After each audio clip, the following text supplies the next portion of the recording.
મારું પરાક્રમસિંહ જાડેજા. અમારે reset wealth નામે સંજયભાઈ માંગરોલિયાએ કંપની બનાવેલી અને અલગ અલગ લોકોને કીધું કે અલગ અલગ વ્યવસાયમાં ઇન્વેસ્ટમેન્ટ તમે કરો એટલે 1 થી 5 તારીખમાં આપને બધાને 5% રિફંડ મળશે જે મૂળ રકમ મૂકેલી છે એનું.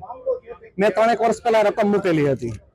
શરૂઆતમાં 1 લાખ આપ્યા, પછી 2 લાખ આપ્યા, એમ કરતા કરતા પેલા 8 લાખ રૂપિયા આપ્યા. એનું રેગ્યુલર બધું ચાલતું હતું, પણ ખબર નહીં કેવી રીતે આ કામ એમનું ટલે ચડ્યું.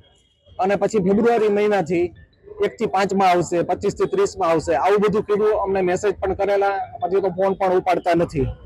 અમુક વ્યક્તિઓને તો એમણે શેર પણ આપેલા કે આ ભરોસા તરીકે આ તમે રાખો. જોકે અમને તો શેર કઈ મળેલા નથી, પણ હજી મારા 8 લાખ રૂપિયા હજી એમાં ચલવાયેલા છે. અમારા ગામનો હિસાબ કરીએ તો લગભગ ઓછામાં ઓછા 8 થી સવા 8 કરોડ રૂપિયા થાય છે. અમુક વ્યક્તિઓ મને કીધું આ ભાઈ ફરાર છે, તો સાહેબ તપાસ કરે અને અમને વ્યવસ્થિત જવાબ મળે આનો. કારણ કે મહેનત કરીને બધું રૂપિયા બધું મૂડી ભેગું કરેલું છે અને આવી રીતે આ દુરુપયોગ થઈ ગયો. આવો બધો પોન્જી સ્કીમ જ છે એવું ઘણું. રિસર્ચ વેલ્થ કંપની છે સંજયભાઈ માંગરોલિયા. તેઓ નાના માણસોને 4 થી 5% ડિવિડન્ડ આપી અને રોકાણ કરાવેલ હતું અને એટલે નાના માણસોએ રોકાણ કરી નાખ્યું અને લગભગ 500 થી 1000 કરોડનું કૌભાંડ છૂટક આવું કરી અને આખા ગુજરાત વ્યાપી કરેલું. અને આ લોકોએ બધાને એમ કીધું કે તમને ડિવિડન્ડ આપતું, એટલે અમુક સમય સુધી આપ્યું, પછી માર્ચ મહિનાથી બંધ કરી દીધું છે. કોઈને કોઈ આપતા નથી, પોતાની ઓફિસ બંધ કરી છે, મોબાઈલ બંધ કરી દીધો અને ફરાર થઈ ગયા છે અને મોટું કૌભાંડ કરી નાખ્યું છે. તો અત્યારે બધા ફરિયાદ કરવા માટે 50 થી 60 લોકો અત્યારથી 20 થી 22 કરોડની ફરિયાદ કરવા માટે અમે અહીંયા આવેલા. સંજય માંગરોલિયા મેઇન છે અને એની ઓફિસ સંભાળતો સુરજ હતા, એ સંભાળતો, એટલે સંજય માંગરોલિયા મેઇન છે.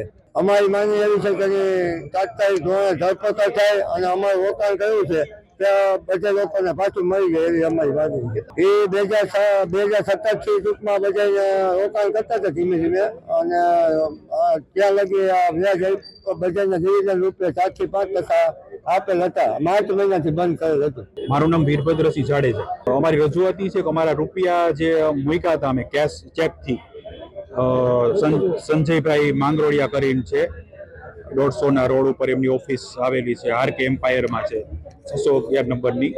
અને એ લોકો ચેકથી રૂપિયા અમને મતલબ લેતા અને અમને આપતા તે ઇન્ટરેસ્ટ ચેકથી જ, એટલે એકાઉન્ટમાં આપતા એમ વ્હાઇટ જ. એટલે અમે મારા લગભગ 40 લાખ જેવું છે.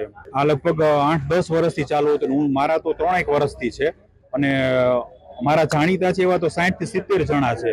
અમારી માંગણી તો અમારા મૂળ રકમ આવી જાય ને એની માંગણી છે. કંપની એટલે વેલ સેટ કરીને હતી, રીસેટ કરી અને એ લોકો એને ચેક આપો, તમે આવતા મહિનાથી બીજા મહિનાથી તમને એનું પેમેન્ટ ચાલુ થઈ જાય તમારા એકાઉન્ટમાં.